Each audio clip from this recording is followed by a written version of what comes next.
Como dissemos que começaríamos às 2, né? E já passou um pouquinho o tempo, então vamos tentar ser mais corretos quanto ao horário. Agradecendo a presença de vocês. Muito obrigado, afinal, região do Cone Sul do estado de Rondônia. E nesse momento, partindo já para o painel 3, contamos com a nossa palestrante, que já está de prontidão ali, né? A professora Leoni, já ela vai conduzir ao microfone.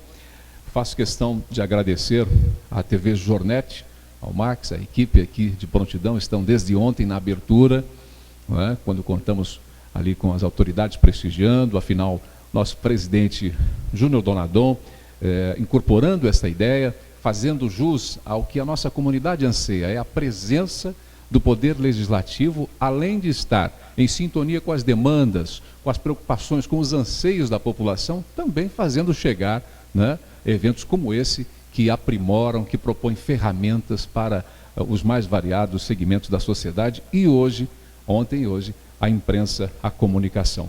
Obrigado, TV Jornet, obrigado ao Folha de Vilhena, são os sites que estão transmitindo ao vivo, via web, né? Rondônia em Pauta, Vilhetaço, Vilhena Notícias, Diário do Cone Sul, Extra de Rondônia, Cone Sul Notícias, obrigado também ao Observador, ao Tudo Rondônia, ao Rondônia News, né?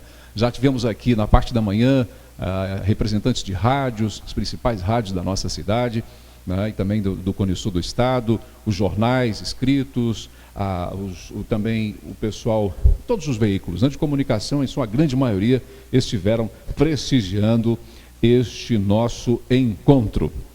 E parabenizar mais uma vez ao Esteban por essa belíssima ideia. Agradecer também aqui o pessoal de Espigão do Oeste, né? Tem alguém de Espigão.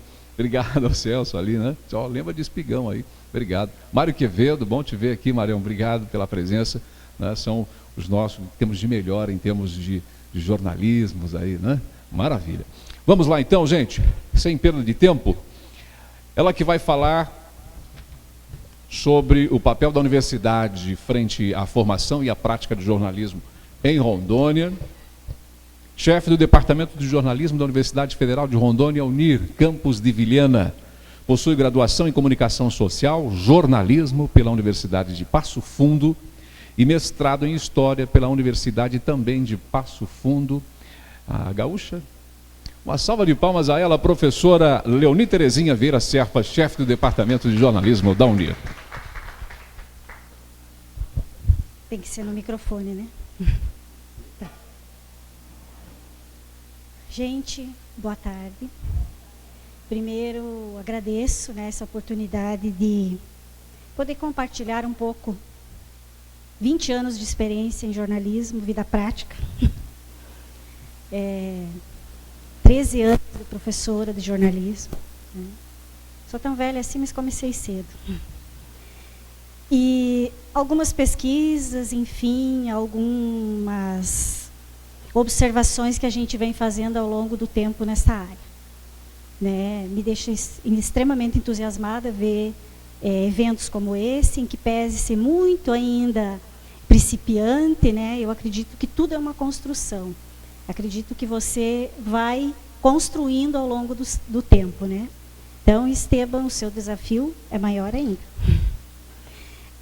Agradecer a presença de vocês. Nós temos aqui nossos alunos de jornalismo, egressos, né? Os comunicadores de toda a região. Essa é uma oportunidade para a gente poder debater. Debater a profissão e debater o ensino de jornalismo. Essa minha fala, ela tem como principal propósito fazer uma reflexão. Sou dona da verdade, nem, vamos dizer assim, tão conhecedora do mercado de Rondônia, mas, no entanto, nesse tempo pouco que a gente está aqui, fizeram 2 anos que eu estou aqui, né, e à frente do curso, a gente já pode ter uma ideia, né, de como esse mercado está se organizando e se comportando, né? E também esse papel, né? Eu penso que a gente sempre tem papéis na vida, né? Meu papel aqui hoje é tentar ajudar vocês a refletirem um pouco mais sobre essa profissão, né? E nesses papéis que a gente desenvolve no dia a dia como jornalista, qual é o propósito? Afinal, a quem nós servimos? Eu penso que essa minha fala ela vem um pouco nesse sentido. Tá? Então, para começo, eu trouxe algumas definições, ou então, como é que a gente pode chamar também de ideias sobre o que é jornalismo. Né? Então, eu gostaria de pedir para que alguém pudesse ir lendo, né, para vocês não se cansarem da minha voz. Aí só levanta, lê, pega o microfone e a gente vai indo adiante. Quem se habilita no primeiro, pode ser? Então, vamos te esperar vir aqui na frente. Para que não vire um monólogo chato, né? Você é o Celso Espigão do Oeste. O papel do jornalismo. O jornalismo é uma prática social que se distingue das outras pelo compromisso ético peculiar e pela dupla representação social. Jornalistas podem ser vistos de maneira ampla como intermediários no tráfego social da informação ou, de maneira estrita, como agentes a serviço de causas consideradas nobres. Nilson Lage, 2014, jornalista e professor na Universidade Federal de Santa Catarina desde 1992, doutor em Linguística, mestre em Comunicação, bacharel em Letras, inúmeros livros publicados. Obrigada. Gente, então, que papel é esse? O que fica para nós aí? Né? Lage é hoje um dos autores que a gente mais utiliza no curso para estudar. Né? Compromisso ético peculiar. Né? Quer dizer, nós temos um compromisso ético muito específico. Assim como médico, como dentista, como engenheiro, como qualquer outro profissional, nós também temos os nossos compromissos éticos. Intermediário no tráfego, né? Esse tráfego social da informação. Ontem à noite, o presidente da Câmara falava da questão das mídias sociais e dessa questão toda. Quem vai organizar isso? Vocês têm uma ideia? A quem compete organizar a informação para o cidadão? De quem é a responsabilidade? Só tem um profissional para fazer isso. É o jornalista. Então, se a gente voltar na história, nos tempos ainda da Idade da Pedra, né? Quando o jornalismo nasce lá na caverna, quando o homem saía para caçar e registrava nas paredes, nas pedras, né, alguns símbolos, ele já indicava que naquele local tinha caça. Aí a gente tem, mesmo que rudimentarmente, vestígios de comunicação. Então, desde essa época, nós temos esses profissionais que são esses mediadores entre aquilo que é fato e aquilo que é a sociedade. Né? E por que isso é tão complexo e tão difícil de ser feito? E por que muitas das informações não chegam à sociedade? Ou se chegam, elas chegam distorcidas. Ou se chegam, elas chegam vendendo uma imagem. Né? Então, eu penso que essas são questões que a gente precisa discutir, desmistificar qual é esse papel, que papel nós temos. Né? Mais adiante a gente vai ver de tantos autores que a gente discute aqui, que papel é esse, de que, em última instância, o jornalista é um defensor público. Ele defende a cidadania. Ele defende o cidadão. Então, se há problema numa cidade, numa sociedade, quem tem este papel é o jornalista. A polícia tem seu papel, a promotoria tem seu papel, todos têm seu papel, mas é do jornalista que lhe compete mostrar, e não só as mazelas, mas as coisas boas também. Né? E aí nós entramos num outro campo, que a gente não tem muito tempo para aprofundar, que se chama critérios de noticiabilidade. O que é valor e o que não é valor notícia. O que interessa às pessoas e o que não interessa. Será que a vida privada de alguém de nós aqui interessa à sociedade? Não sei. Agora, nossos atos públicos interessam? né? Então, essas questões é que a gente tem que sempre ter muito em mente quando a gente discute este papel do jornalista. Daqui a pouco eu chamo mais um voluntário.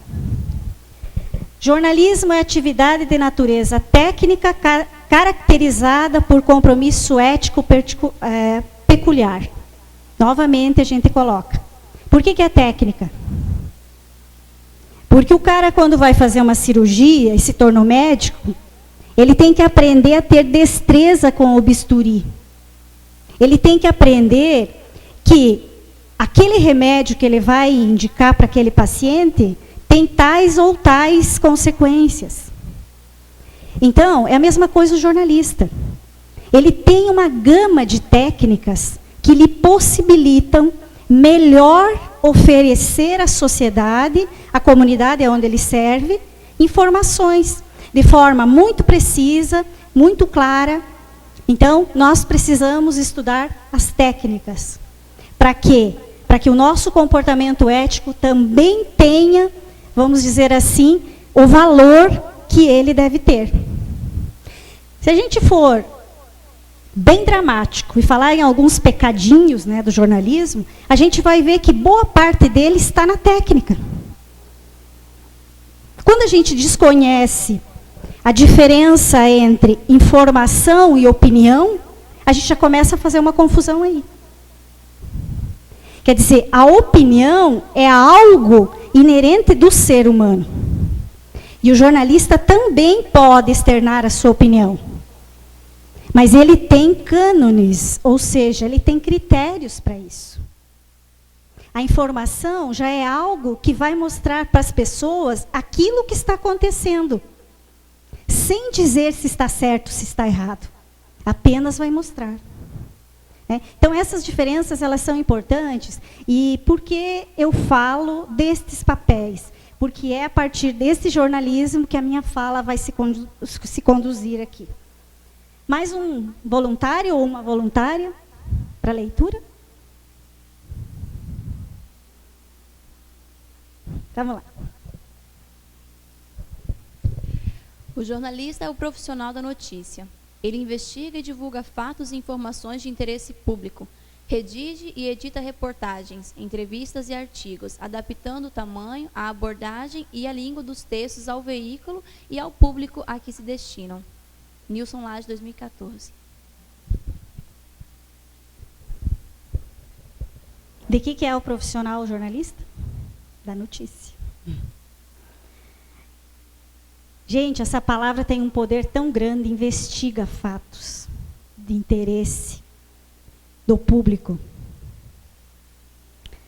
A coisa chegou a tal ponto que hoje no Brasil criou-se uma associação especializada em jornalismo investigativo, para poder proteger jornalistas que trabalham especificamente com esta área. Que tem, vamos dizer assim, esse compromisso de trazer à sociedade aquilo que está escondido. E é esse um dos grandes papéis do jornalismo, né? Se a gente for ver, desde os tempos mais remotos até as sociedades mais democráticas que a gente tem hoje, o jornalismo sempre teve esse papel de investigador, de contribuir para que a sociedade seja melhor. Tá?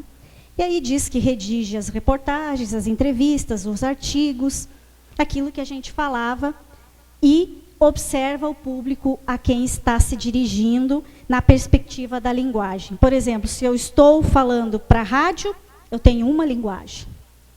Para TV, eu tenho outra. Para jornalismo online, outra. Para jornalismo impresso, outra. Então, dependendo do público que eu estou me referindo, é a linguagem a este público. E ainda a gente pode ir muito mais longe. Tem a linguagem para o público jovem, para o público mais idoso, enfim, a gente não vai entrar, né, nessas questões, mas, enfim, são todos esses tipos de linguagem. Mais um voluntário ou voluntária?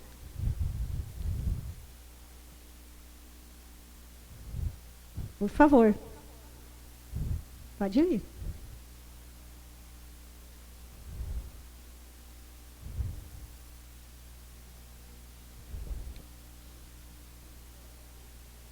dizendo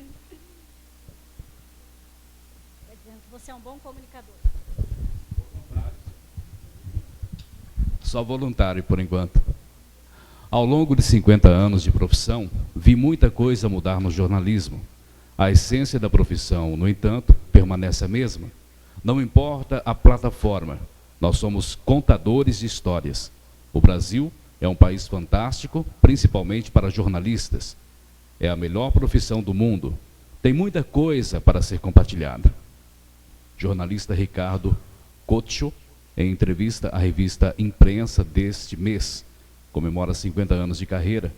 Comentarista do R7, escreveu 20 livros sobre suas experiências profissionais.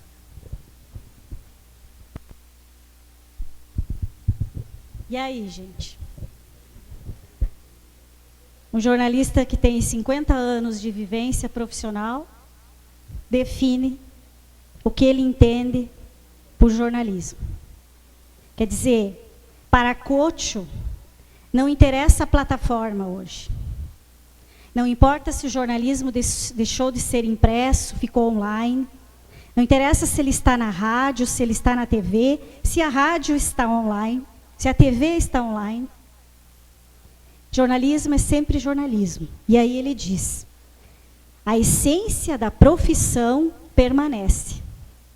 Quer dizer, o papel, o porquê do jornalismo, ele vai existir independe da plataforma.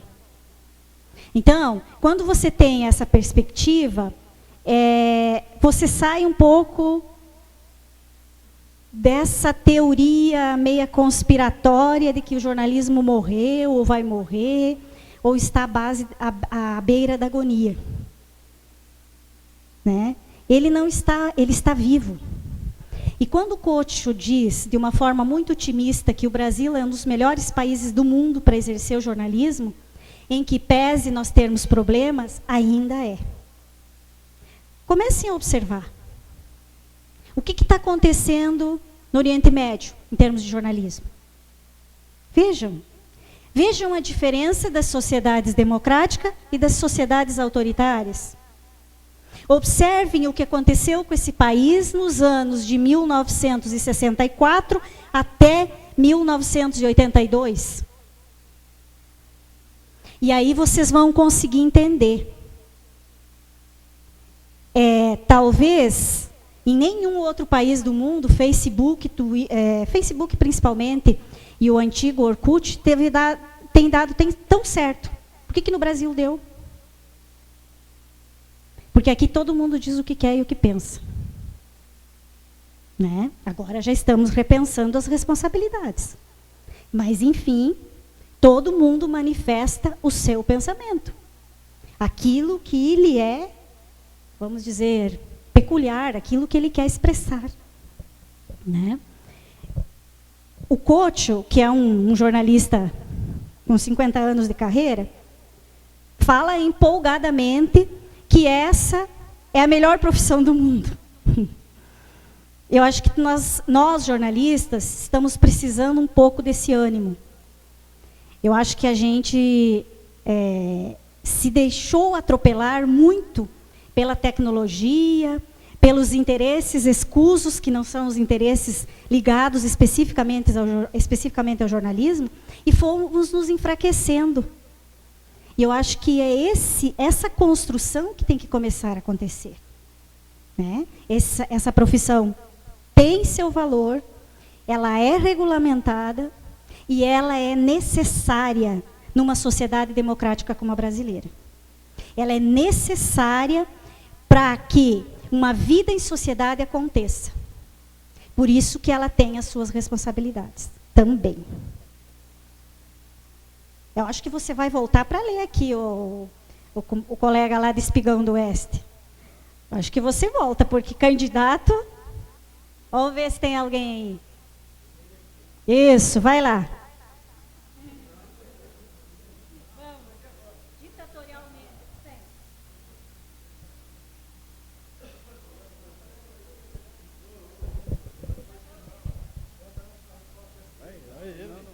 Não, eu não vou fazer. Vai lá. Ai. O jornalismo brasileiro precisa incluir aquela multidão de pessoas sedentas de informação. Contextualiza e o vasto contingente de comunidades famintas de opinião, fundamentada. José Marques de Mello, titular da Cátedra Unesco, UMESP, de Comunicação, primeiro doutor em jornalismo do Brasil. Estou mal de leitura.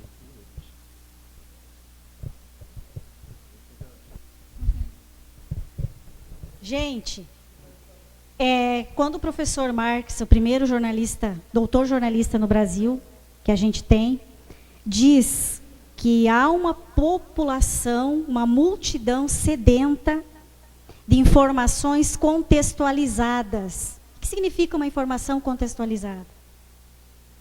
Uma informação que mostre o como, o porquê, o quando e o onde, de uma maneira bem clara, para que as pessoas entendam por que você está falando daquela informação. E de comunidades famintas de opinião fundamentada. Quer dizer, o jornalista, ele não dá uma opinião por dar. Ele tem por trás dessa opinião dados. Ele tem por trás dessa opinião um contexto. Ele tem por trás da opinião uma informação de verdade. Então, essas perspectivas, elas são importantes para que a gente fortaleça cada vez mais o jornalismo opinativo e o jornalismo informativo. E daqui a pouco eu volto a convocar mais algum...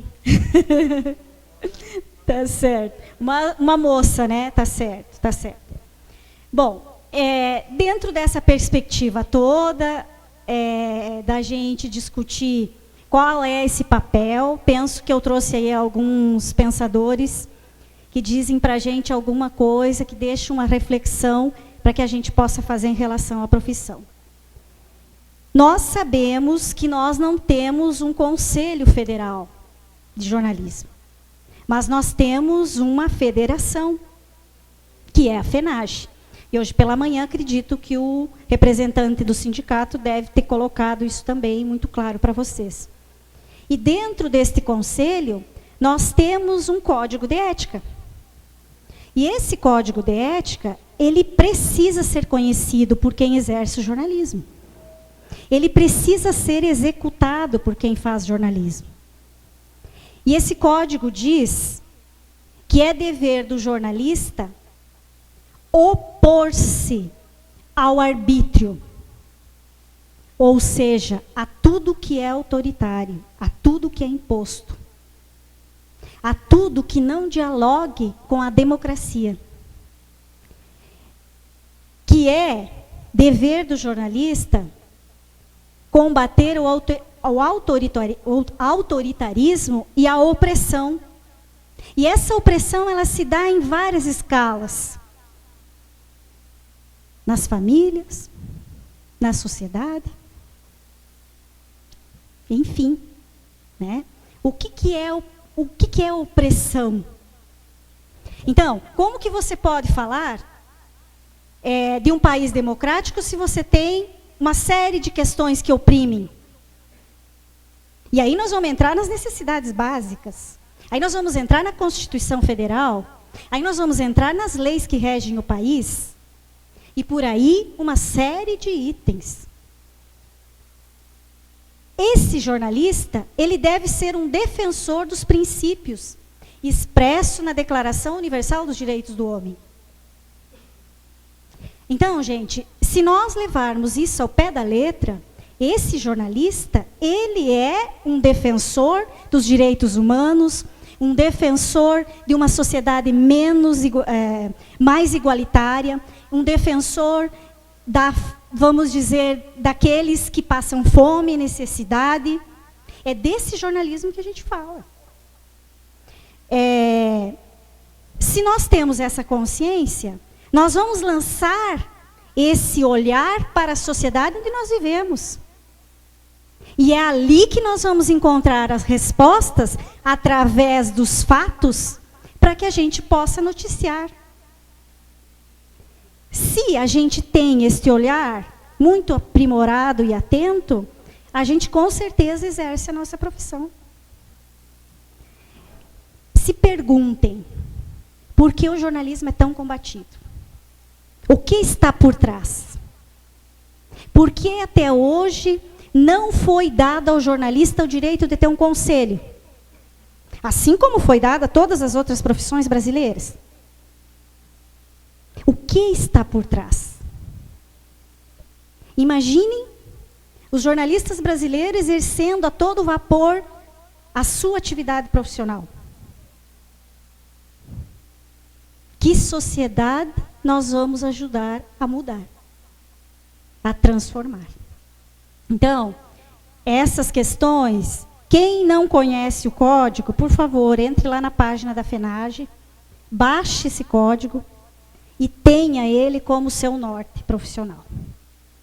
Quem desempenha o jornalismo de forma certa, correta, não tem processo, gente.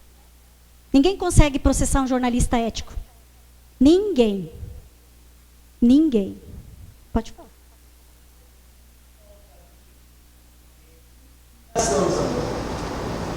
No código. O jornalista brasileiro destaca que o dever do jornalista é autoritarismo, opressão, e eu acredito que falta ali a intimidação. Porque esses dias eu tive a felicidade de gravar uma autoridade fazer isso com um servidor público. Então, não sei se quando foi feito isso, não estava isso, mas faz sentido. Mas se você pegar todo o código que eu trouxe só uma parte, você vai encontrar. Tá? Sim.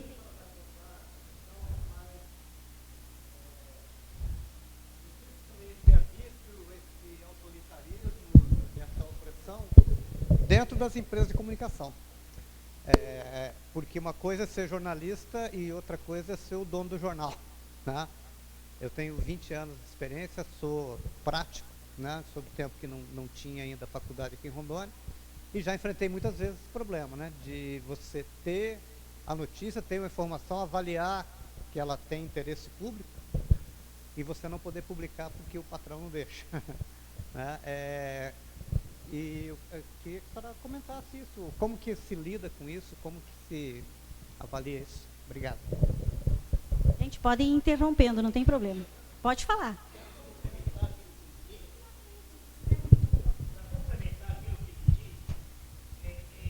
Eu acredito aquilo que de manhã foi dito. A gente tem essa opção de escrever e fazer a matéria, mas os donos dos jornais, eles vêm pelo lado empresarial. É por isso que a gente às vezes diz assim, temos liberdade de expressar e escrever, mas esquecemos que a gente é um funcionário e que esse patrão que está do outro lado também, ele está vendo pelo lado comercial. E maior parte das empresas de comunicação não são livres de expressão ou de se financiar nesse mercado. Todos eles, a grande parte, vamos dizer, dependem sim dos órgãos de uma Câmara, de uma Prefeitura, de um órgão do Estado. Então, quando vem aferir o interesse, a gente tem que se calar. Então, eu até vejo que meu colega ali, a gente também há bastante tempo a gente faz parte da comunicação, nos deparamos com essas barreiras que a gente tem em nosso meio de comunicação.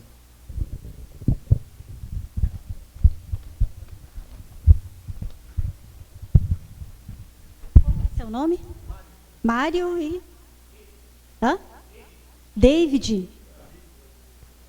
David Mário. Davi brasileiro. penso que o primeiro passo é isso que está acontecendo aqui. Eu acho que nós precisamos ter espaços de debate. Nós precisamos começar a entender nossos papéis, né? E essa é uma tarefa árdua para uma federação. É uma tarefa árdua para um conselho que precisa estar vigilante nessas questões. Nós sabemos que muitas vezes no Brasil a liberdade de expressão é confundida com liberdade de empresa. Liberdade de empresa é uma coisa, liberdade de expressão é outra. Há uma diferença. Isso é preciso ter claro, né? Como nós estamos muito perto, o jornalismo local e regional ele é muito visto, muito próximo. Muitas vezes esse distanciamento ele se torna um problema. Mas é aí que reside o desafio de ser jornalista. E olha, gente, em última instância, graças à internet hoje, nós não dependemos mais de empresa nenhuma. Ou dependemos? Precisamos esperar que o Congresso nos dê uma outorga de uma nova rádio para Vilhena?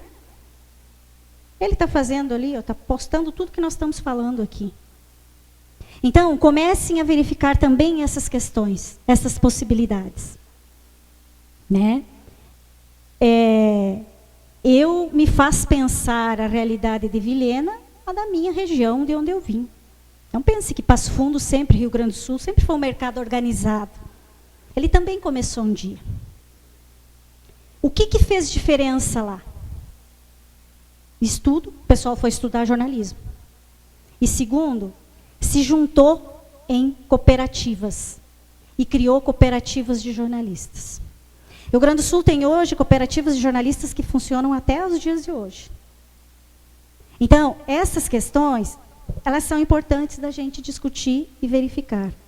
Espaços nós temos também, às vezes, que criar. Né? E até que ponto, quando a gente segue o código, a gente se permite essa autocensura. Porque não deixa de ser uma autocensura, né? Tá? Bom, gente, aqui eu pincelei um pouco da história para que a gente entenda que jornalismo é esse. O jornalismo no Brasil, ele nasce tardio. Diferente do europeu e do americano. O europeu e o americano, eles começam muitos séculos antes do brasileiro. Então, a gente vê que o jornalismo brasileiro nasce com Dom João VI, quando chega aqui, trazendo a prensa régia de Portugal e começando a imprimir, né, as primeiras notícias. Então, ele já nasce do poder. Percebe? Ele já é um jornalismo do poder. Aí a gente tem anos e anos que a Europa, por exemplo, trabalhou na evolução da tipografia. A gente vai desde a Idade Média até a Idade Moderna. E a gente verifica que nós não tivemos esse tempo. Então, a nossa imprensa, a nossa mídia, ela é muito imatura ainda. E Vilhena, mais ainda. Aqui vocês têm o Esteban, que, para concluir o curso de jornalismo, fez um estudo de quantos sites existiam em Vilhena. E, no estudo dele, ele descobriu que o jornalismo nasce online em Vilhena. Já nasce na era do mundo online. Então, nós não passamos pelo papel. Nós não passamos por essas fases. Papel, depois rádio, depois TV, depois o mundo online. Aqui, a mídia já nasce online. Então, é importante entender tudo isso para entender que realidade nós estamos inseridos. E aí nós vamos mais longe. Há estudos que dizem que as sociedades que leem pouco têm dificuldade de assimilar determinadas coisas. Vamos fazer uma pesquisa? Nosso índice de leitura é fraco. Então, essas questões todas, elas vão ser componente para que a gente entenda a realidade onde a gente está inserido. Mais uma vez, o desafio do papel do jornalista. trabalhar para que essa sociedade exerça sua cidadania e sociedade eleitora. Quem não lê, não viaja, não vai ao mundo, não conhece nada, não consegue escrever, não consegue falar direito, não entende o que os outros falam, não tem compreensão. Até que ponto o jornalismo contribui para melhorar o índice de leitura da sociedade em que ele vive? Né?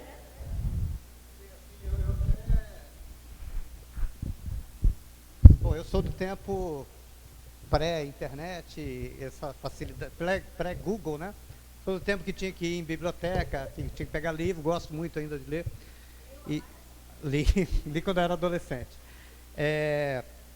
E eu fico muito decepcionado quando vejo comentários em matérias. Eu percebo que as pessoas não entenderam nada.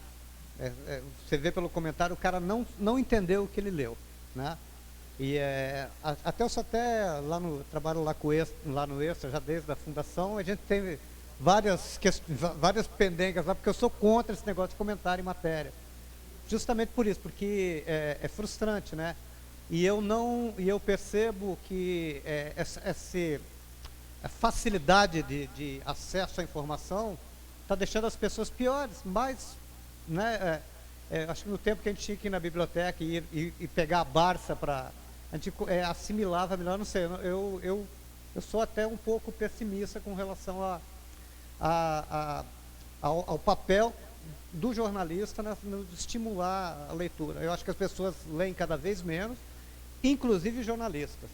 Eu tive, não muito tempo atrás, aí, uma refrega aí com uma jornalista lá de Porto Velho, via Facebook, uma jovenzinha, inclusive, que ela veio me falar que o Brasil viveu, na época, na ditadura militar, que era uma ditadura consentida. Falei, pelo amor de Deus, né? É a pessoa que não sabe, ela que estudou e chegou a essa conclusão. Ela não entendeu nada, né? Que até o próprio termo que ela usou já é contraditório, né? Ok, gente, fiquem muito à vontade para fazer as interferências de vocês, tá? Eu penso que esses assuntos, eles são muito, vamos dizer assim, palpitante para nós. Acho que a gente tem que refletir mesmo sobre isso. E repensar nossos papéis, né, Mário, né? Repensar. Vamos forçar a barra. Vamos fazer as pessoas entenderem o que é que você está dizendo. E aí é o que a gente sempre fala para os nossos estudantes. Leia.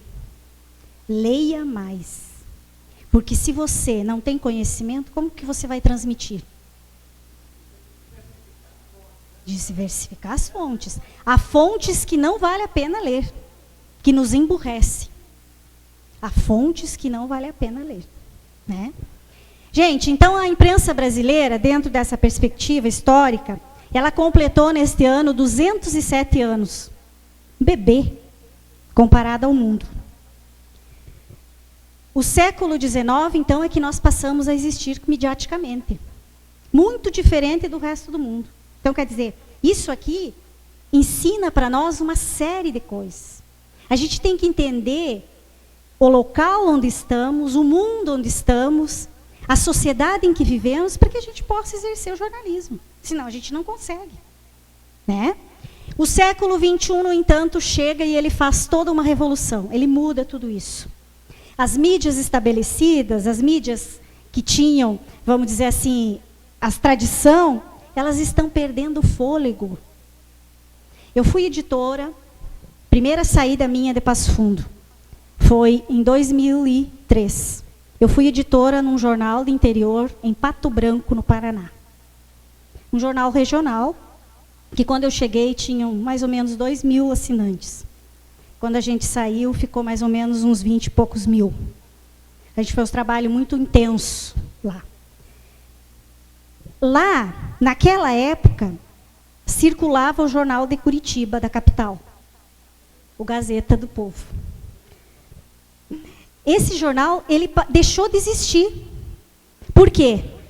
Porque quando o jornal regional começou a entrar com força, não tinha mais sentido as pessoas lerem as notícias da capital. Elas queriam ver o seu mundo. Elas queriam ler sobre o seu mundo. E aí o que a gente fez? A gente fez contrato com a Agência Estado e com a Press Association. A gente tinha notícias do Brasil e notícias do mundo. Comprávamos e as pessoas então tinham um jornal completo. Um jornal que dava notícia do mundo, que dava notícia do seu país, mas que falava do seu lugar. A gente tinha uma coluna que ninguém ia para a empresa antes de ler essa coluna no jornal. Porque ela era uma coluna que dava um norte para as pessoas sobre a realidade da cidade. Né? Então, gente, trazendo isso para dizer para vocês que essas transformações tecnológicas atuais do jornalista, aliás, permite a ele atuar ou trabalhar, né, em áreas que priorizem convergência de mídia. O que é uma convergência de mídia? É o que eles estão fazendo ali, estão pondo no ar o que nós estamos falando, aquilo vai virar uma mídia, isso pode virar um post para o rádio, né, um podcast, ou pode virar, sei lá, uma notícia online, daqui a pouco pode ser impressa. Essa multiplataformas onde a informação é disseminada. Tá? Também, a gente está vendo hoje muito o mundo do entretenimento por aí, jornalistas largando o mundo do jornalismo e indo para o entretenimento. Por quê? Porque o jornalista constrói ao longo do tempo a sua credibilidade. E aí, para ele ter credibilidade no entretenimento, estão jogando o jornalista para o entretenimento. Uma sacada que a Globo está fazendo. Cada um é cada um. A Band também, exatamente. Então, você tem aí várias postas. E aí, respondendo ao Mário e ao David, outro foco que tem aparecido muito é o jornalismo de negócio. Aí, que negócio é esse? Como eu vou viabilizar um negócio jornalístico? Né? Esse é um assunto que a gente teríamos muito mais que debater, mas, enfim, são possibilidades. Qual é a prioridade do profissional de hoje? Que tenha conhecimento sobre estratégias comunicacionais e administração. Por quê? Porque aí vai de encontro, ou seja, choca com o que o Mário estava falando. Quer dizer, se alguém se habilita a criar uma empresa de comunicação e não conhece o métier, lamento. Lamento. Né? E também de negócios de marketing que entra dentro dessa especificidade. Com essas rápidas mudanças que os meios de comunicação têm enfrentado nos últimos anos, fecham-se postos de trabalho cada vez maior na imprensa convencional, na mídia convencional. O jornal Zero Hora de Porto Alegre demitiu 240 jornalistas no final do ano passado. Foi gente pá dedéu. E o que esse povo todo vai fazer? Tá?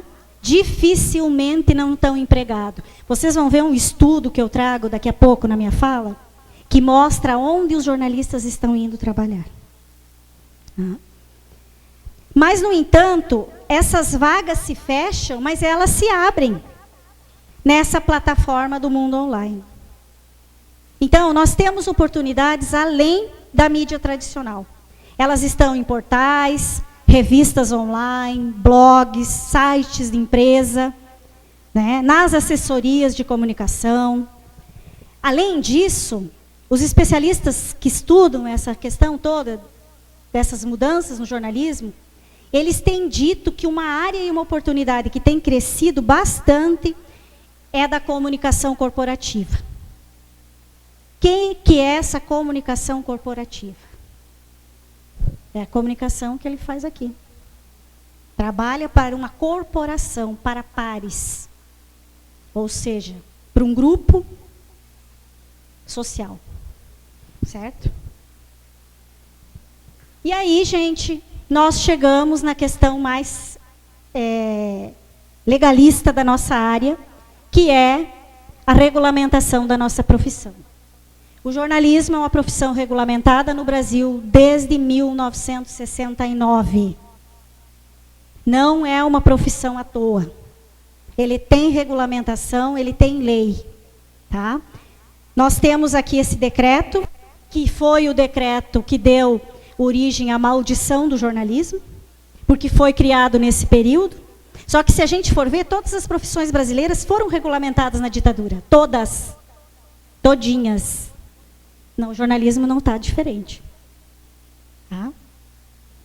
E aí, o que nos regulamenta? O decreto 972, de 17 de outubro de 69.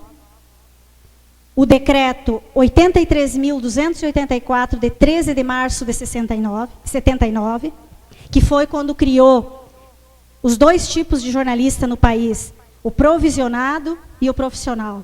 Os das mais antigas sabem dessa situação, né?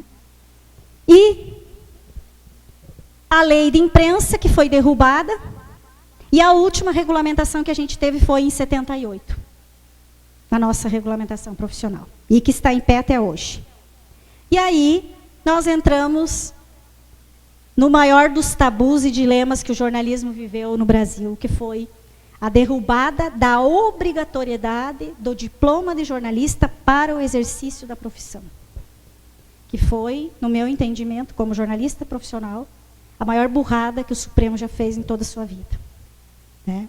Mas, enfim, está sendo paulatinamente construída para que isso tenha, vamos dizer, essa volta, né? Por quê, gente? Porque eu falo do ponto de vista de uma escola de jornalismo. Então, eu não posso defender o não diploma, com todo respeito aos práticos. Acho que eles têm que serem respeitados. Quem tem um conhecimento empírico é detentor de conhecimento, sim. Né? Mas estamos sempre abertos. Se um dia quiser estudar, se um dia quiser voltar para a escola, se um dia quiser fazer um curso, né? E nessa nova regulamentação, a gente tem claramente que isso vai ser regulamentado também, porque eu acho que é importante. O jornalista que está atuando, ele vai ter também o seu devido respeito, e a partir daquele momento não se aceita mais jornalista que não tenha diploma de jornalismo. Sim. Vamos lá, Mário. Meu colaborador. Eu acho que é o caso do seu Wilson também, não sei se do David, mas do meu, em 1996, justamente pelos problemas que a gente enfrentava aqui com processos, e sendo enquadrado por exercício legal da profissão, a FENAGE organizou a Escola Itinerante de Jornalismo, né? Trouxe para cá, inclusive passou até por Vilhena, muitos aqui participaram, Esteban, né? E regulamentou aquele pessoal daquela época, né? Todo mundo tem DRT e tal, né? Quem participou. O meu é 590, inclusive. Eu acho que ficou estabelecido que a partir do momento que se criasse um curso e tal, aí apareceu, que eu cheguei até a fazer parte da turma, mas não pude prosseguir lá na Porto Velho. Não, em Porto Velho. Foi o primeiro curso do Estado, foi não, naquela outra. Na Faro, né? Na Faro. Eu comecei a fazer o curso, aí sofri um acidente, tive um problema, tive que parar. E aí ficou mais ou menos combinado isso. Então, aquele pessoal daquela época... o Nilton Salinas, que esteve ontem aqui, ele participou também da primeira escola. E aí regulamentou todo mundo, que era uma questão... fizeram um curso relâmpago, né, curso de 3 semanas, com professores, inclusive, de universidades federais. Eu até participei 2 vezes, participei de Porto Velho e depois aqui, né? E aí para regulamentar a situação desse pessoal, né? E a partir da formação da primeira turma, o que ficou determinado na época foi isso, né? Que aí não se aceitaria mais exatamente, de DRT, né? DRT. O que na prática não acontece, né? Hoje tem muita gente ingressando que não está fazendo, nem está na faculdade e nem é daquela época, né? E, sei lá, estão disputando o mercado com a gente aí. Mário e demais, acionem o sindicato. Acho que tem coisas que tem que ser... Tá? Gente, e aí nós temos a PEC, então, 206 de 2012, que Pois não. Sim.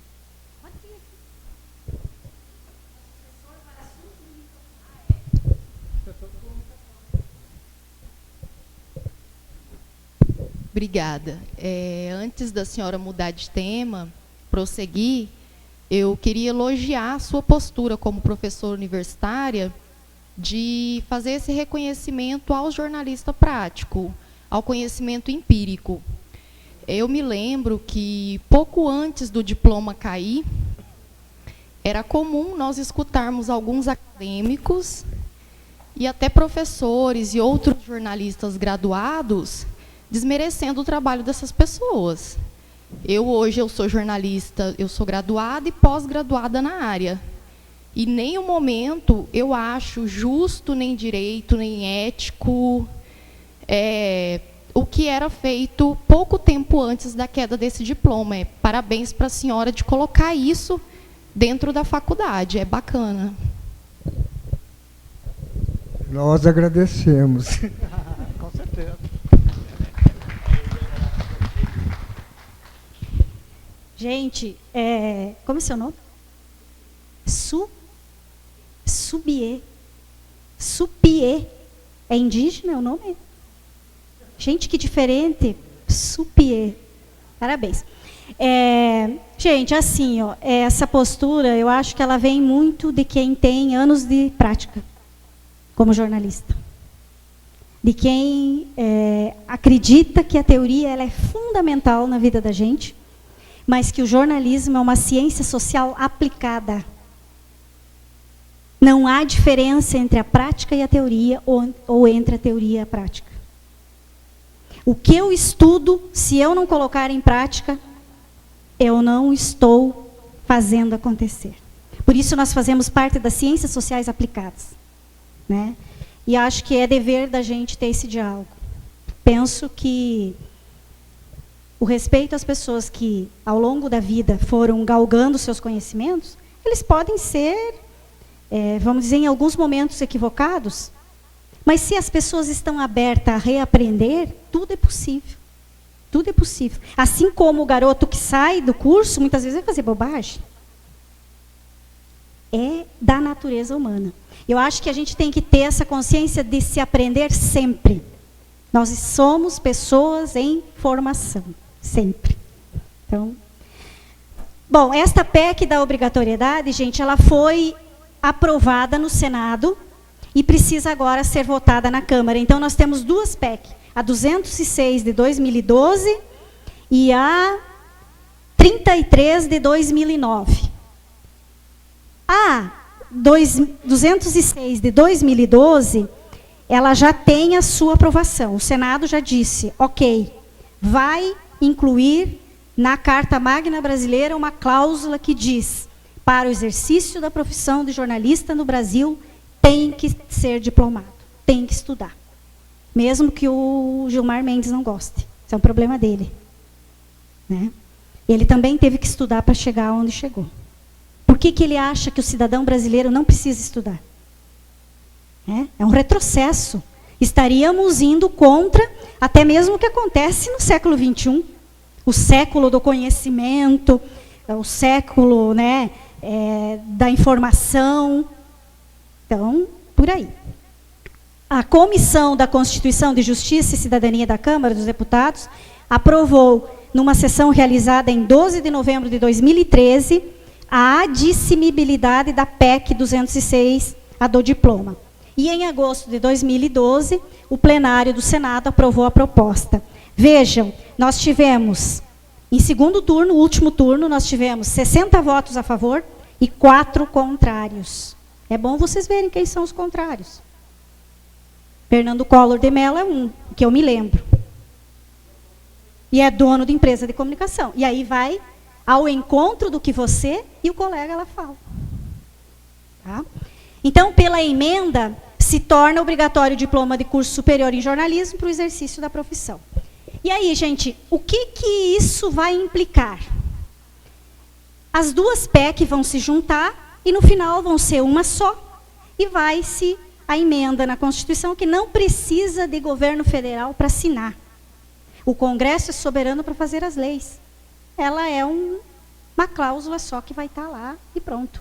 E aí acaba-se com tudo isso, e é necessário que, a partir disso, se fortaleça os sindicatos, se fortaleça a federação e se trabalhe para criar um conselho. E a profissão, então, possa ter mais, vamos dizer assim, respaldo nas suas encaminhamentos, nas suas definições. Eu vou apresentar para vocês agora, na verdade eu estou correndo, né? Porque eu fiz todo um apanhado geral para chegar onde eu quero, na verdade, da minha conversa. Em 2012, a Universidade Federal de Santa Catarina, a Federação Nacional de Jornalistas, o Fórum Nacional de Professores de Jornalismo e a Associação Brasileira de Pesquisadores em Jornalismo, a SBPJOR, realizaram uma pesquisa para descobrir qual é o perfil do jornalista brasileiro. Eu vou mostrar para vocês agora alguns resultados. O primeiro resultado que a pesquisa aponta é de que a formação superior é regra em quase toda a totalidade dos exercícios e dos casos de exercício do jornalismo no Brasil. O quadro que se acentua a partir dos dois momentos importantes para o campo. Primeiro, a regulamentação de 69, foi paulatinamente colocando os jornalistas em formação e criando as escolas, e a gente vai ver que em 1990 houve um boom de escolas de jornalismo, principalmente privadas, né, que começaram com a descentralização do Ministério da Educação, abrindo a possibilidade de que o ensino brasileiro fosse privatizado numa boa parte. E neste cenário, nós temos, verificou-se nessa pesquisa, que o desprestígio que a derrubada da obrigatoriedade do diploma trouxe, né, não tirou fôlego das 350 instituições de ensino superior em jornalismo no Brasil. Depois, mais adiante, a gente vai ver que só aqui em Rondônia foram 2 cursos que fecharam e 2 que continuam. O que está acontecendo com o ensino superior em jornalismo? Ele está se focando muito mais nas públicas. E aí tem um porquê. Na privada, primeiro, o custo de produção para se ter um curso é altíssimo. Nós vamos ver depois que o curso de jornalismo ainda não consolidou seus laboratórios. Mas vai consolidar. Então, esse é um quesito, né? O garoto e a garota não podem sair de um curso de jornalismo sem manusear uma câmera, sem trabalhar num laboratório, porque não tem lógica.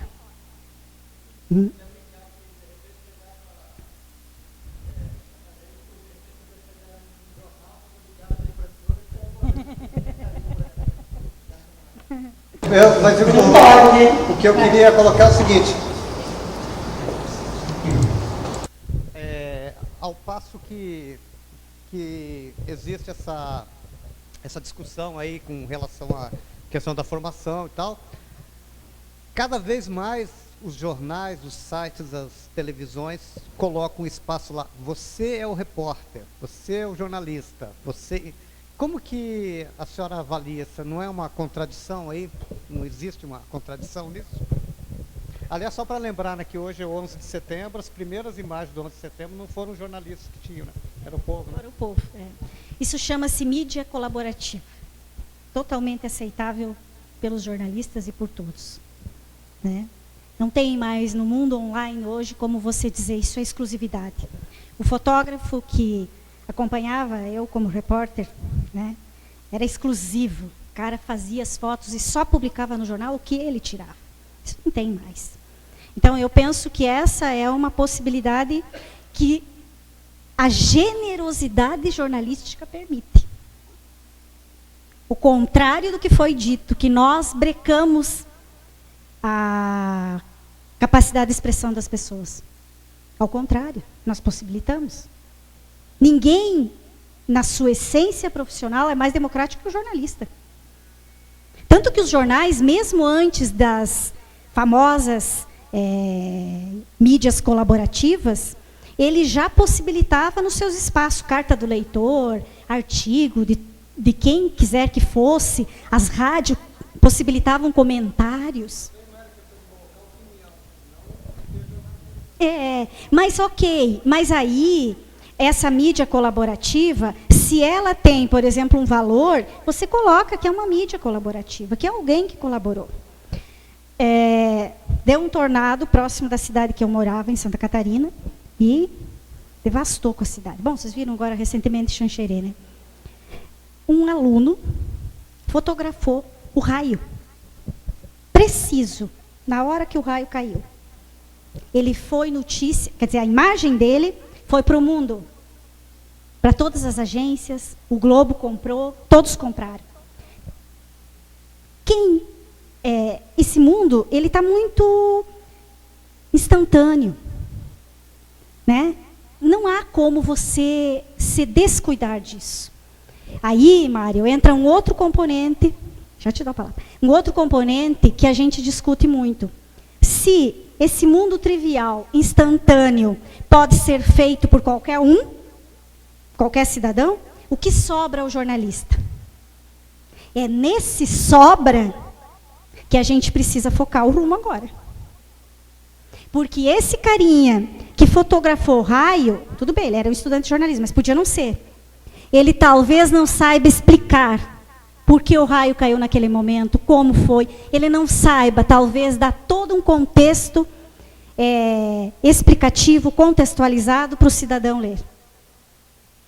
Então, é esse que é o papel. Nosso ex-aluno, Sandro.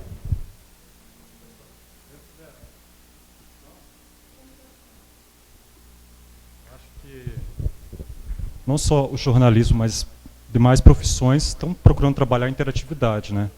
E a mídia social, ela é um local em comum para todas as pessoas se encontrarem ali.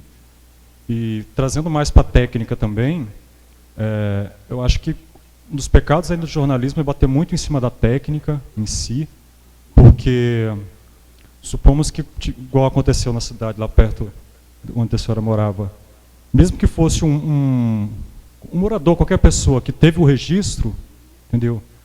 Aquilo foi o único registro, e cada vez mais a gente vê nos jornais, principalmente nos telejornais, imagens do YouTube, do Facebook, de várias outras mídias sociais, que são imagens exclusivas que o jornalista não esteve ali para cobrir, não era pauta, não era nada exclusivo, mas em cima daquele material ele se pautou também. Então, ao lado, a gente sai um pouco da técnica, do formato, de como tem que ser essa questão da edição, desse produto final do jornalismo, e começa a se pautar por uma questão pronta já. Então, é um movimento contrário da pauta também, eu acho assim. Então, essa mídia colaborativa, como o nosso egresso muito bem colocou, ela é importante, ela ajuda também os veículos, né? Ela dá uma certa dinâmica para os veículos de comunicação, e é sempre bem-vindo. Então, eu falava do número... E aí, gente, quantos mil profissionais nós somos no Brasil hoje, jornalistas? 145 mil que possuem registro profissional no país. Ou seja, o seu Wilson e os graduados em jornalismo que têm o seu registro, os que são legalizados. 98% possui formação superior. O senhor está nos 2% que não possui formação superior. 40% possui pós-graduação. 55% atuam em mídias. 40% em assessoria de imprensa. Esteban e vários. 40% em outras atividades ligadas à mídia. Jornalísticas e fora da mídia. E 5% como professor. Inclusive, a própria FENAGE recomenda que nós, professores, também continuemos, vamos dizer, com a nossa carteira profissional de jornalista. Porque nós também exercemos do outro lado do balcão, mas não deixamos de ser jornalistas. Né? Então, eu penso que esses dados aqui eles são representativos, em que pese serem de 2012, da realidade da profissão hoje no Brasil. A ampla maioria desses profissionais defendem a exigência de algum tipo de formação superior para o exercício da profissão. E mais da metade deles defende a diplomação específica em jornalismo. Entre os diplomados que efetivamente exercem a função de jornalistas, 84,3% atuam como repórter. Veja, gente, 84% é repórter. O repórter é a alma do jornalismo. Quem não gosta de ser reporteiro, vai ter que rever seus conceitos. Né? Então, como jornalistas, 84,3 e 83,1 como repórteres. São redatores 70,6, que também assumem funções de produção de pautas. Isso em grandes veículos, vocês sabem que há uma separação muito grande das várias atividades possíveis que o jornalista pode ter. Levantou a mão? Leuziene, levantou a mão? Não? Ah, tá. 67,9 fazem edição, ou seja, trabalham como editores, isso é fundamental. O sujeito que vai ser editor de uma TV, ele tem que ter noção de jornalismo.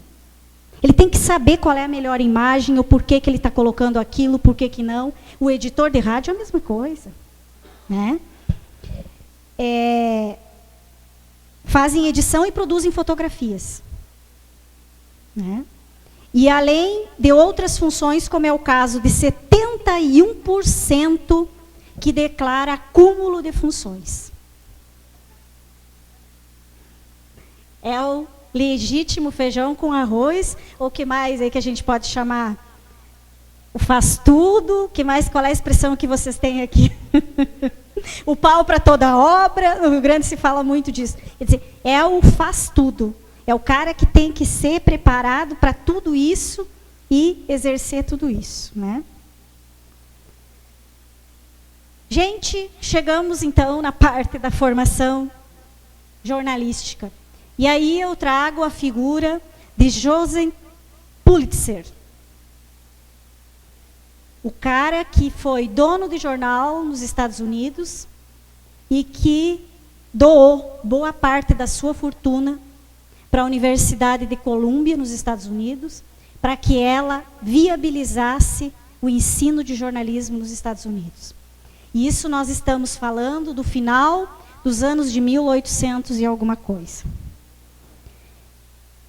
Austro-húngaro, que se tornou americano e ajudou a impulsionar a criação das escolas de jornalismo.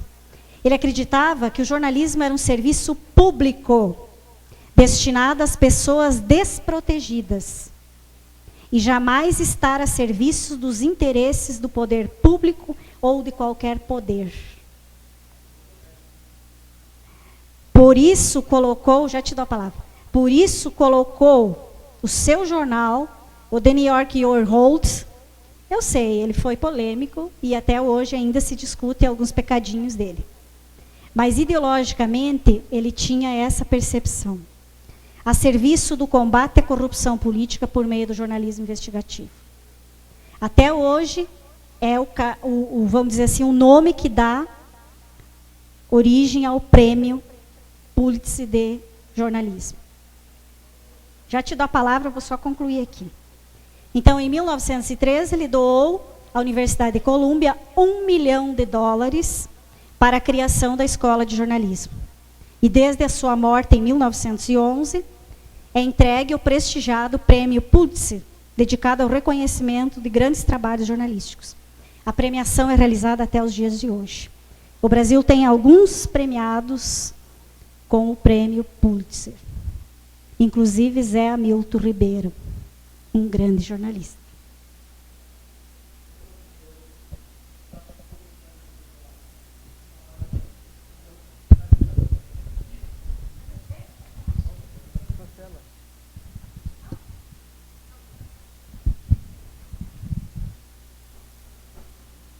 que esse teu nome é bem complexo de eu dizer, mas vou tentar. Vai lá, canta aí. David.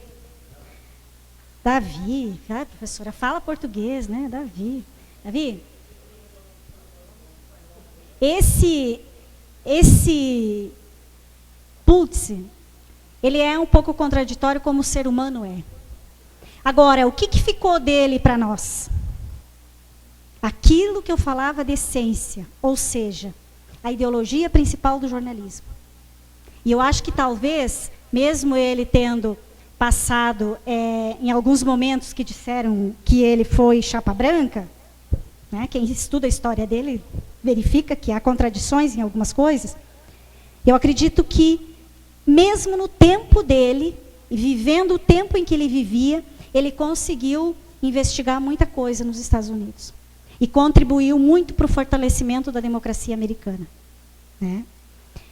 E aí, gente, nós chegamos às escolas no Brasil. Então, a gente vê que, Estados Unidos, a gente tem essa Columbia, que é uma das referências, e tantas outras escolas americanas e europeias nesse sentido.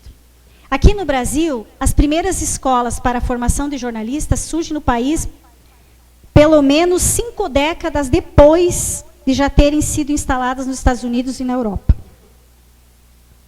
Em 1930, dirigente da Associação Brasileira de Imprensa, ABI, Costa Rego, implanta na Universidade do Distrito Federal, que era no Rio de Janeiro na época, o primeiro curso de jornalismo do país, mas que é um embrião que depois vai se tornar o UNB, mas que não vingou muito. E em 1943, o jornalista Casper Libero cria a primeira faculdade de jornalismo no Brasil, que é a Casper Libero, que está até hoje instalada na Avenida Paulista, né, em São Paulo, e que é detentora do canal Gazeta, né? Rádio e TV Gazeta. Né? E aí a gente vai entender um pouco algumas questões que vão começar a ser modificadas, pelo menos para o curso de jornalismo da Unir Vilhena, em 2016. Aí eu me reporto ao professor Eduardo Mitty, que é um estudioso dos cursos de jornalismo no Brasil, que ele faz toda uma análise do porquê que nós ficamos no campo da comunicação social e hoje saímos, não é bem saímos, mas quase, do campo da comunicação social. Né? Então, o professor diz que quando os cursos nascem, eles têm uma relativa autonomia, mas eles são ligados à filosofia, à sociologia, à antropologia. E essas áreas é que determinavam como que a formação ia acontecer.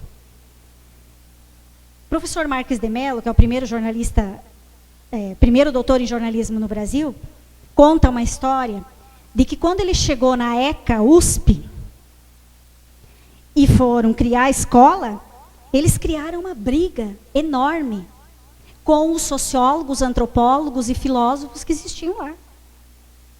Por quê? Porque o jornalismo sempre brigou para ser um campo, ser uma área. E dentro da própria CAPES, que é o que nos rege em termos de pesquisa, nós ainda não conseguimos avançar em relação a isso. Né? Mas eles conseguiram criar a ECA USP e se tornaram independentes. E foi, vamos dizer assim, o primeiro passo para que outros cursos conseguissem se tornar os cursos efetivos da área. Aí o professor fala, o professor Medite, que durante o período da Guerra Fria, a Unesco ficou muito preocupada com o jornalismo no mundo. Porque ele estava tomando um rumo que, no entendimento da Unesco, era perigoso, principalmente na América Latina. Reporto, a que período é esse? Guerra Fria, ditaduras militares, em praticamente toda a América Latina. Né? Então, o que a CIESPAL faz? Quem é a CIESPAL? É um centro internacional de estudos superiores em jornalismo, com sede em Quito, no Equador, que foi fundado nos anos de 1960. E a CIESPAL, ela propaga que somos todos comunicadores, não tem mais jornalista. Todos são comunicadores. E os jornalistas estavam se organizando para criar o seu campo. E vem a Ciespal, junto com a Unesco, e diz, pronto, viramos comunicólogos, somos todos comunicadores. E aí, em 65, ela realiza, então, seminários regionais pela América Latina toda. Tanto, gente, que os colegas, não tem aqui alguém do Peru, do Chile. Lá, a formação, ainda hoje, ela é muito focada no comunicólogo. Ela não tem muito essa separada, não é muito separado como aqui no Brasil tem sido.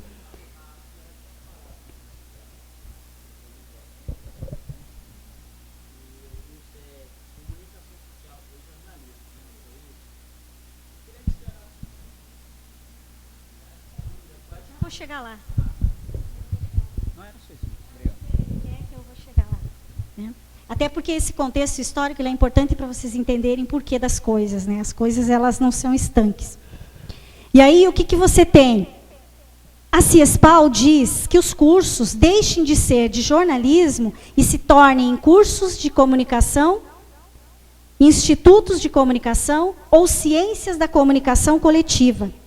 E passem a se chamar comunicação social com habilitação em jornalismo, adotando uma linguagem padronizada pela Ciespal para todo o continente. Então, nós temos aí essa questão. Eu sou formada em comunicação social com habilitação em jornalismo. A maioria dos que têm formação aqui já, também da mesma forma. Aí chega o ano de 2013 e esse ano de 2013, criam-se as diretrizes curriculares nacionais, novas. Elas iniciam em 2013 e dão a nós, universidades, para se adequar até 2016. E a partir de 2016, então, quem estuda jornalismo se forma em bacharel em jornalismo. E não mais comunicação social, habilitação em jornalismo. Tá? E é esse o desafio que nos foi imposto e que nós já avançamos muito lá na Unir e que estamos para transformar e mudar a partir do ano que vem. Então, as diretrizes que foram organizadas por um grupo de professores, entre eles Marques de Mello, Eduardo Mittid e vários outros, desde 2009 fizeram esse estudo e aí chegaram a essas novas diretrizes curriculares. Importante dizer, gente, que mudou-se as diretrizes para bacharel em publicidade, bacharel em relações públicas, bacharel em cinema e vídeo. Então, os campos agora são bacharéis das suas áreas. Tá? E aí, torna, então, o curso de jornalismo, devolve a ele a autonomia inicial dos anos que ele foi construído, e não o mais considera uma habilitação, mas um campo profissional especificado como bacharelado específico em jornalismo. Certo? Essa é uma discussão que ainda nós vamos travar com os nossos acadêmicos de jornalismo lá na Unir, mas que a gente nessa fala já está antecipando uma série de questões, né, para serem colocadas e eu penso que tudo é para melhorar, é sempre para deixar mais as coisas melhor. E aí nós chegamos no ensino de jornalismo no Brasil. Tenho ainda tempo, Esteban? Ok. No ensino de jornalismo no Brasil, em que a gente diz que no norte do Brasil as peculiaridades regionais, elas se impõem de uma forma que não difere do cenário nacional. Então, às vezes a gente acha que o ensino de jornalismo em Vilhena é diferente do ensino em São Paulo, no Rio. Não. Ele tem as mesmas peculiaridades. A diferença é que nós estamos, e a gente vai ver depois, neste cenário de Rondônia. Qual é o cenário de Rondônia que a gente vai ver agora? Profissionais com formação superior específica em jornalismo atuam principalmente nas capitais, né? Enquanto nas cidades do interior dos diversos estados predomina a figura do jornalista prático. Então, você tem uma quantidade de jornalistas profissionais na capital e pouca gente formada nos interior, na região norte. Esse é peculiar da região norte. E isso vai se repercutir né, na formação dos cursos superiores em jornalismo, que estão centrados nas cidades de Belém, do Pará, e Manaus. 54% dos cursos estão instalados lá. E o norte é mais que isso, né? É mais que Belém e mais que o Pará. E aqui nós temos uma ideia dos cursos de jornalismo no norte do país. Nós temos o Acre com público e um privado, o Amapá com público e um privado, Amazonas 2 públicos e 5 privados, Manaus, né? Pará 1 público e 10 privados, Rondônia 1 público e um privado, ou seja, o público é único, exclusivamente Vilhena, Unir, Rondônia. Roraima, 1 público e um privado, que acontece a mesma coisa lá em Roraima. Né? A diferença é que em Roraima, o curso de jornalismo é em Boa Vista, e o nosso é em Vilhena, no interior. Tocantins, 2 públicos e 1 privado. De modo que nós temos 8 cursos públicos no norte do país, 20 cursos privados, um total de 28 cursos. Tá? Então, o estado de Rondônia tem atualmente 2 cursos em funcionamento, um em privado na capital Porto Velho e o outro público federal interior aqui de Vilhena. Costumo dizer que Vilhena é extremamente privilegiada por ter um curso público federal, né, instalado de jornalismo aqui. Por isso que esse curso foi muito brigado. Né? Muito tempo queriam que esse curso não fosse daqui, fosse de Porto Velho. Vocês sabem dessa história. E as peculiaridades observadas. Nos anos 2000, haviam 4 cursos instalados em Porto Velho e 2 no interior do estado, na cidade de Ji-Paraná, todos em instituições privadas. Vejam, nós tínhamos 6 cursos que foram fechados. Além do curso ofertado pela Unir, 2 cursos foram fechados pela falta de demanda e 2 permanecem, que é o público, quer dizer, não eram 6, eram 4. Né? 2 fechou e 2 permanecem. O de Ji-Paraná e mais um que tinha em Porto Velho. Hoje sobrou a Uniron, né? O presidente do sindicato falava ontem, e mais o nosso aqui. Tá? E aqui mostro para vocês os cursos de jornalismo no interior da região norte. Então, nós temos em Gurupi, aliás, no Tocantins, um curso público, que é fora da sede, Parintins, na Amazônia, em Manaus, próximo de Manaus, Santarém, 2 privados, e Vilhena, um público, fora, vamos dizer, de capital. Nós temos 5 cursos na região norte e nos interior. E aí nós chegamos ao curso de jornalismo da Unir Vilhena. E aí, de primeira mão, eu apresento o novo curso a ser, vamos dizer, implementado em 2016, a partir das novas diretrizes curriculares. Primeiro, é importante dizer, o curso de jornalismo da Unir está em vias de reconhecimento, ele já ganhou o seu primeiro reconhecimento em 2003, ou seja, está legalizado junto ao MEC. Nós estamos em diligência. O que significa diligência? Eu brinco que é a malha fina do das escolas, né? É aquilo que não estava de acordo que a gente está consertando para que esteja de acordo, né?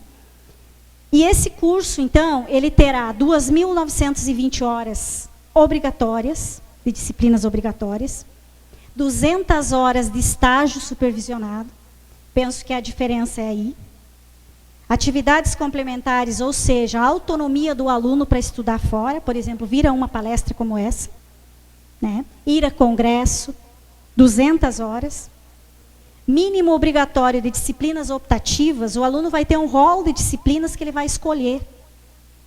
Vão ser ofertadas 6 e ele vai poder fazer 4, ou 8, uma coisa assim. E o total da carga para integralizar o curso, 3.560 horas. Nós vamos saltar de 2.400, 2.380 para 3.560 horas de aula. e vamos ofertar 3.800 horas. Vamos botar essa galera para estudar. Tá? Diferenças do curso que está para o curso que virá. Laboratório. Vai ter laboratório de televisão, vai ter laboratório de rádio, vai ter laboratório de impresso, vai ter laboratório de fotografia, vai ter laboratório de mídia online. Estágio. Vai ter que fazer estágio. Ah, mas o mercado não vai dar conta. A universidade vai ter que proporcionar agências júnior para que o aluno estagie dentro da universidade. Uma espécie de incubadoras. Né? E mais essa flexibilização de estudos além que vai modificar. Eu falava antes ali com um grupo de alunos sobre o número de vagas, né? Nós hoje ofertamos 50 vagas e vamos diminuir para 30. Isso vai fazer o quê? Vai possibilitar que o curso faça uma seleção bem mais rigorosa de ingresso. Né? E também por conta de que nós não podemos colocar 50 pessoas num laboratório. É desumano. Não tem como. Então, os laboratórios terão espaço para comportar 30 alunos, as vagas serão de 30 alunos. Né? O que vai acontecer com quem está pensando em fazer o curso? Vai ter que concorrer. E só tem uma forma de ingresso, Enem. Por quê? Porque nós somos uma universidade federal. Então, a forma de ingresso é o Enem. Esse Enem vai possivelmente ter um número maior de concorrentes a partir de agora no jornalismo. Né? Mas isso vai ficar bom, porque o curso vai finalmente ser consolidado, e finalmente vai conseguir atender e fazer o seu papel ao qual ele se propôs. Né?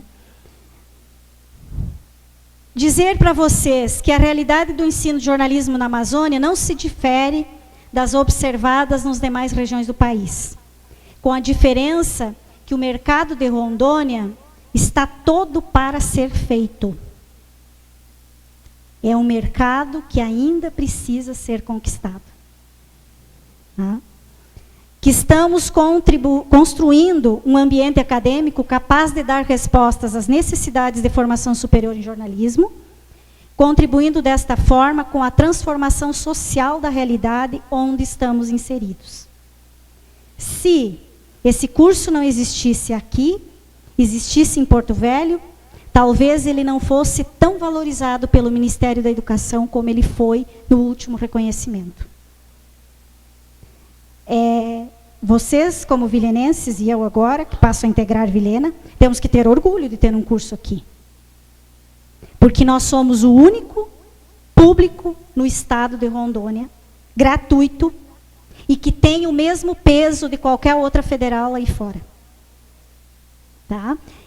Possivelmente, com o andar da carruagem, cada vez mais fique difícil o ingresso, até mesmo por conta do SISU. Logo, logo a universidade abrirá para concorrências extra-Vilhena. E aí isso também pode trazer alunos de outras regiões para cá. Né? Esse é uma coisa que a gente tem que ficar bem ciente. Estou encerrando. Obrigada. Dizer que a realidade essa que a gente está se referindo é uma realidade que considera que esse é o único curso instalado num raio de 700 quilômetros, tendo a capital Porto Velho, e distante 700 quilômetros de Cuiabá, capital do Mato Grosso. Quer dizer, distante 780 quilômetros. Então, meio que nós estamos na metade de duas capitais. Né? Então, por isso, nós temos um valor também maior ainda. Gente, penso que o meu recado um pouco era essa discussão, que ainda estamos aí abertos, né, a continuar, né? A gente, na verdade, fez um resumão, não sei se cansei vocês, né? Mas uma fala assim que precisa dar um panorama geral de que realidade é essa, né? E dizer que a gente está à disposição lá no curso de jornalismo, qualquer dúvida, Penso que esses momentos eles devem se repetir, acho que a gente tem que discutir mais, né? E quero dizer a vocês que participem do curso. Nós temos sempre programas lá, a gente tem eventos, tem debates, tem seminários, né? Que tenham essa, vamos dizer assim, esse espaço para que possam se construir como jornalistas, como cidadãos, como pessoas. Muito obrigada.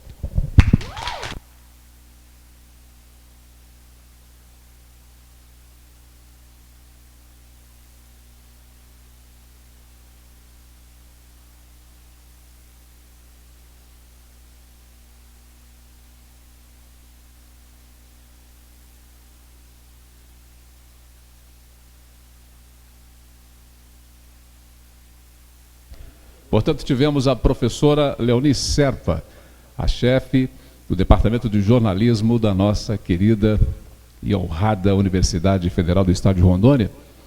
E nós gostaríamos de solicitar mais uma salva de palmas a ela, por favor, obrigado.